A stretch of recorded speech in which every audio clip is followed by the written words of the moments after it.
Bir başıma kaldım ben bu dünyada, anlatmam derdimi gizli ağlarım.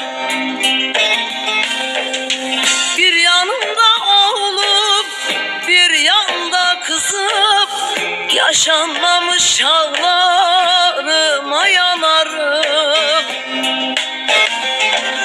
Sürmedim sefasını, geçti devranım, yanıp türkülerde buldum dermanı. Yuvam darmadağın oldu olanı, yavrulara